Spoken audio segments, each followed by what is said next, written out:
Hello, welcome to my channel. My name is Nisha. हम अपनी life में कितनी चीज़ों को इम्पोर्टेंस देते हैं, पैसा, सक्सेस, करियर, फैमिली, बट क्या कभी हम खुद के बारे में सोचते हैं? क्या हम कभी अपनी मेंटल या इमोशनल हेल्थ के बारे में सोचते हैं? ये बहुत ज़रूरी है क्योंकि ये सबसे ज़्यादा नेग्लेक्टेड पार्ट है हमारी लाइफ का। तो आज हम बात करने वाले हैं इसी बारे में कि कैसे हम अपनी लाइफ से स्ट्रेस को आउट कर सकते हैं और कैसे हम ज़्यादा हैप्पी या खुश रह सकते हैं। तो चलिए स्टार्ट करते हैं आज की ये ब्यूटीफुल सी वीडियो, जिसमें मैं डिस्कस करने वाली हूँ कुछ ऐसी हैबिट्स या कुछ ऐसे टेक्निक्स जिसके थ्रू हम अपनी लाइफ के स्ट्रेस को कम करके ज़्यादा हैप्पी और हेल्दियर लाइफ जी सकते हैं। सबसे पहली और इम्पॉर्टेंट चीज़ स्ट्रेस को रिलीज करने के लिए क्या है? Get out of your head. What does that mean? Well, stress या टेंशन हमें कहाँ होती है? यहाँ हमारे ब्रेन में, हमारे माइंड में। तो इससे बाहर निकलना है। इससे बाहर निकलने का सबसे आसान तरीका है, कोई भी ऐसा काम कीजिए जिसमें आपकी बॉडी की मूवमेंट हो रही है, फिजिकल मूवमेंट हो रही है। यहाँ आपके ब्रेन को रिलैक्स होने का मौका भी मिलेगा और जब आपकी बॉडी मूव होगी, आपकी बॉडी की मूवमेंट से आपकी बॉडी आपको हैप्पी हार्मोन्स रिलीज करके देगी। You will feel better, immediate आपको रिस्पॉन्स मिलना स्टार्ट हो जाएगा। आप चेंज फील करेंगे।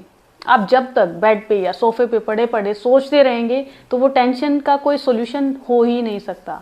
वो टेंशन आपके माइंड में बढ़ती चली जाएगी। आप उसे वहीं छोड़िए, उस स्ट्रेस को वहीं छोड़िए और खुद मूव कर जाइए। आप कुछ भी कर सकते हैं जो आपको पसंद हो। आप अपने घर को ऑर्गेनाइज करना स्टार्ट कर दीजिए, अपने कबर्ड को ऑर्गेनाइज कीजिए, अपनी शेल्फ को ऑर्गेनाइज कीजिए।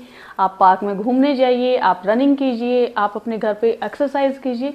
वट एवर यू लाइक, किसी भी तरह की ऐसी एक्टिविटी जिसमें आपकी बॉडी का मूवमेंट हो, वो आपको ब्रेन से बाहर निकालकर फिजिकल लेवल पर लेके जाएगी और आपकी बॉडी आपको हैप्पीनेस फील कराएगी just by doing something with your body.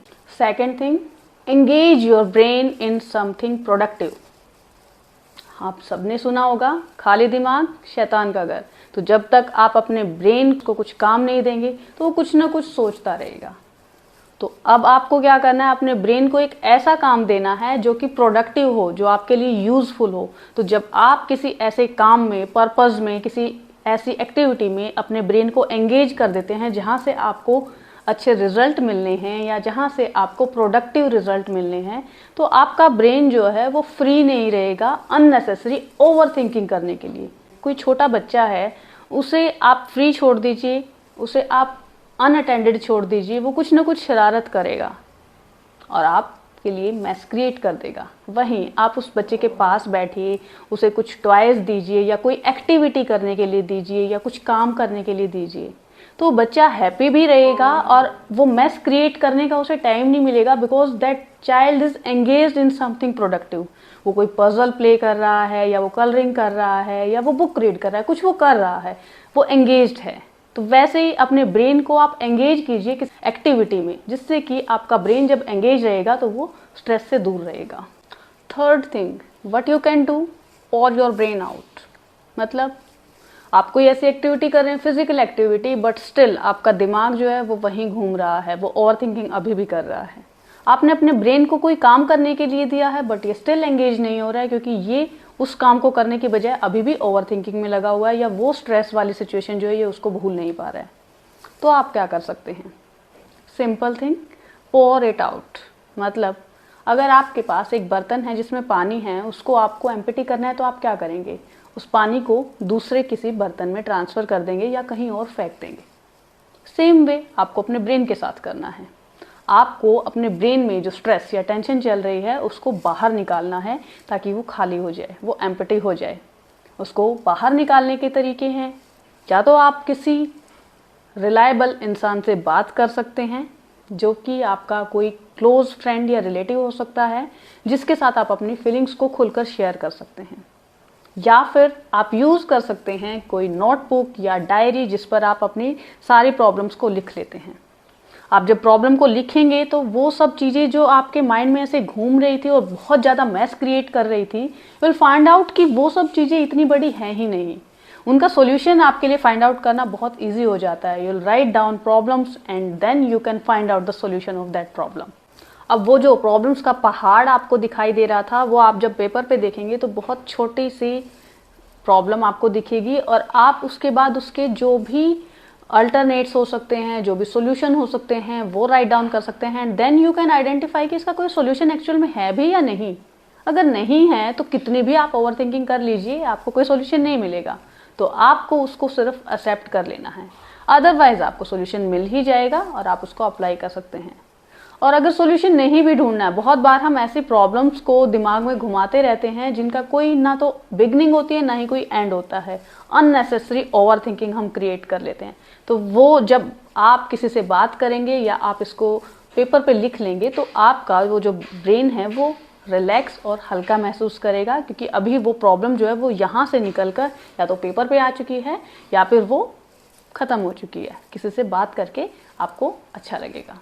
Okay, fourth thing what you can do to reduce your stress levels is make a to-do list. कई बार क्या होता है कि हमारे पास बहुत सारे काम होते हैं या बहुत सारे काम नहीं भी होते हैं, पर हमें लगने लगता है कि we have a lot of things to do और हमें समझ नहीं आता है कि कौन सा काम करें और कौन सा छोड़ दें। तो उसके लिए आपको टू डू लिस्ट मेंटेन करने की हैबिट डालनी चाहिए। और अगर टू डू लिस्ट मेंटेन करने की हैबिट नहीं भी है देन ओके, वो भी मत करो। जिस टाइम पर आपको कंफ्यूजन हो ना, जिस टाइम पर लगे कि बहुत सारे काम है, तब आप एक लिस्ट बना लो। लिस्ट बनाओ, लिस्ट बनाने के बाद आप उसमें से मोस्ट इम्पोर्टेंट जो काम है आपके 2, 3, 4 जितना भी टाइम बचा उसके अकॉर्डिंग आप अपने वो टास्क को पहले प्रायोरिटाइज कर लो। फिर आपको वो काम करने हैं। वो काम करने के बाद आपको एक लेवल ऑफ सेटिस्फेक्शन मिलेगा। दूसरा, आपके सामने जो भी आपके माइंड में घूम रही थी ना सारी प्रॉब्लम्स, वो सारे टास्क आपके सामने आ जाएंगे। तो अभी आपको पता है कि कौन सा काम आपको प्रायोरिटी पे करना है और किस काम को आप नेक्स्ट डे के लिए छोड़ सकते हैं या उसको आप बाद में कर सकते हैं। और बाद में भी वो काम आपके माइंड को याद नहीं रखना पड़ेगा, आपके पास पेपर पे लिखा हुआ है, आप वहां से उस काम को कर लेंगे। Fifth, this is really magical thing to do. मतलब आपको क्या करना है, प्रैक्टिस करना है ग्रेटफुल रहने के लिए। ये ग्रेटफुल रहने के बाद आप पाएंगे कि आप बहुत खुश रहते हैं, आप सेटिस्फाइड रहते हैं। क्योंकि आप एक बार ट्राई करके देखना, कभी आप सैड है ना तो एक बार ग्रेटफुल होके थैंक यू बोलिए किसी भी चीज के लिए। क्योंकि जब आप किसी चीज के लिए थैंकफुल हैं तो उस सेम टाइम पर आप दुखी हो ही नहीं सकते। कई बार हमें लगता है कि हमारी लाइफ में बहुत सारी प्रॉब्लम्स हैं, ऐसा मेरे साथ ही क्यों होता है, या किसी चीज की हमें कमी महसूस होती है।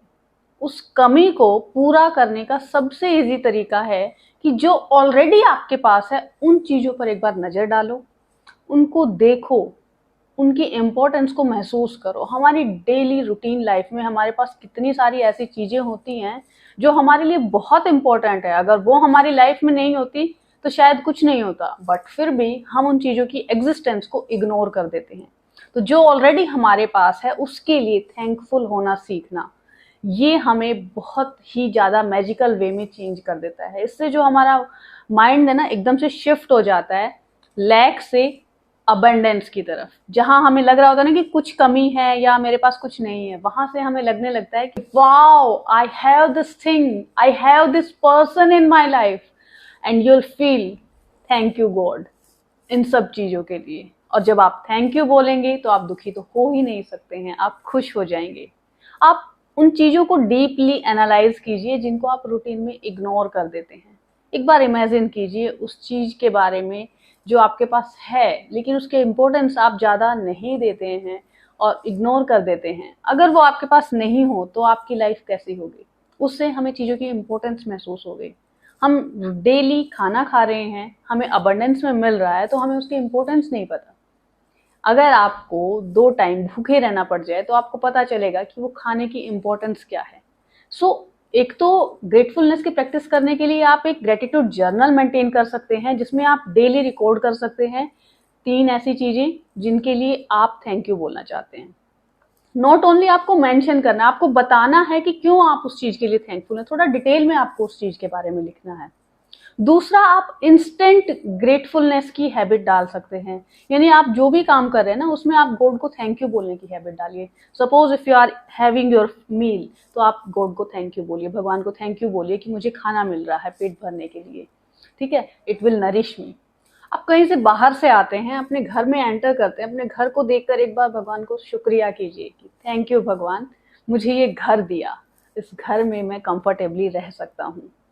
आप सोने जा रहे हैं, अपने बिस्तर के लिए भगवान को थैंक यू बोलिए कि मुझे एक नाइस कंफर्टेबल प्लेस मिला है जहाँ पर मैं दिन भर की थकान उतार सकता हूँ, जहाँ मैं सो सकता हूँ।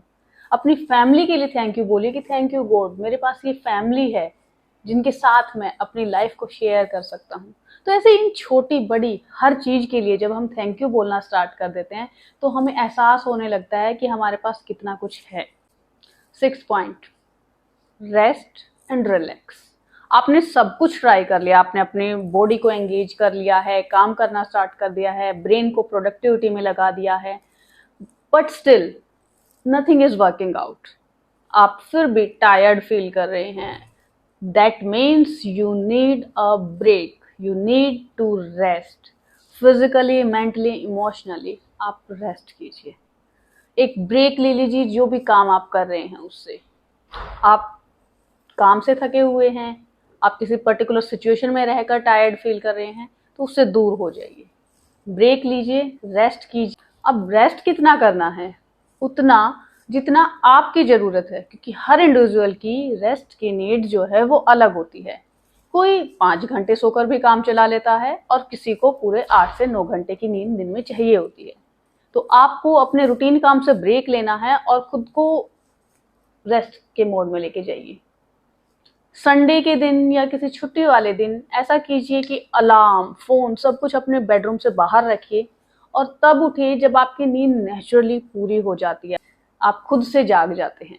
यानी कि अब आपकी बॉडी जो है वो बिल्कुल रेस्ट और रिलैक्स कर चुकी है and now it is re-energized to do work again. आप ब्रेक ले सकते हैं काम से कुछ टाइम के लिए भी, नॉट ओनली स्लीपिंग। स्लीपिंग के मोड का रेस्ट तो एक अलग चीज़ है। उसके अलावा अगर आप किसी काम से टायर्ड हैं तो आप कुछ लंबा टाइम ले सकते हैं। You need to take time to heal yourself, to calm down yourself. 7th, last but not the least, ये बहुत इंपॉर्टेंट पॉइंट है। चेक योर डाइट, कि आप क्या खा रहे हैं, क्योंकि जो आप खाते हैं उसी से तो आप बनते हैं। आपकी बॉडी, आपका माइंड, आपकी इमोशनल हेल्थ, सब कुछ डिपेंड करता है कि आप क्या डाइट ले रहे हैं। अगर आप हेल्दी डाइट ले रहे हैं, अच्छा खाना खा रहे हैं, तो उसका भी आपको इमीडिएट रिजल्ट नहीं दिखता है। वैसे ही जंक फूड जब आप खा रहे हैं उसका भी आपको इमीडिएट इफेक्ट नहीं दिखता है।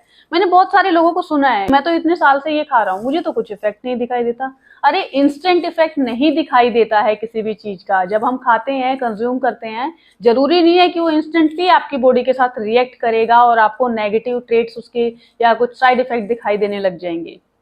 बहुत सारी चीजें ऐसी होती हैं जो लॉन्ग टर्म के बाद दिखती हैं और उनका डायरेक्ट इफेक्ट नहीं दिखाई देता है हमें, इनडायरेक्ट वे में वो हमारी बॉडी को और हमारे माइंड को इफेक्ट कर रही होती हैं। बहुत सारे लोग गलती करते हैं कि जब वो स्ट्रेस्ड होते हैं तो वो कुछ ऐसी चीजों को कंज्यूम करना स्टार्ट कर देते हैं जिससे उन्हें की इमीडिएट रिलीफ मिलता है। It could be drugs, it could be caffeine, it could be anything, junk food हो सकता है। So always remember to eat healthy, to stay in good physical, mental and emotional health.